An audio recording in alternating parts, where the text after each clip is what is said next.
comment se déroule le paiement d'un logement neuf en France?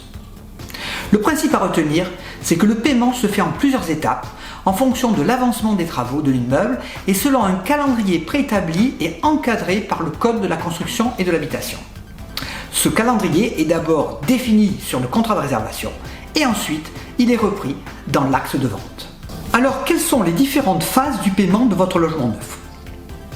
La première phase de paiement correspond au versement d'un dépôt de garantie au moment de la signature du contrat de réservation du logement. Le montant de ce dépôt de garantie est réglementé et diffère selon les délais qui séparent votre réservation de la signature de l'acte authentique devant le notaire. Plus ce délai est long, moins la somme du dépôt de garantie sera élevée, sans pour autant dépasser les 5% du montant total de votre achat. La seconde phase du paiement n'interviendra que le jour de l'acte de vente. Il correspondra au pourcentage convenu sur le contrat de réservation en fonction de l'état d'avancement du chantier ce jour-là.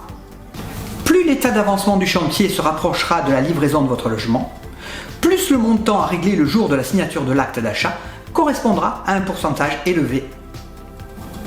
La troisième phase du paiement correspond à la période successive de l'acte notarié et s'effectue en plusieurs tranches, toujours en fonction de l'avancement des travaux. Ces tranches sont généralement liées à des phases de construction spécifiques, telles que les fondations, la pose d'une charpente, la mise hors d'eau, la pose des menuiseries, la mise hors d'air, l'achèvement des travaux intérieurs, etc. Enfin, le solde du paiement qui représente généralement les 5 derniers pourcents du montant total de votre acquisition et qui est effectué lors de la remise des clés après vérification de la conformité des travaux et des prestations réalisées prévues au contrat. Il est important de noter que le promoteur immobilier ne pourra exiger le règlement d'une tranche de paiement si et seulement si il est en mesure de vous justifier d'une attestation de l'architecte qui stipule que la dite tranche est achevée.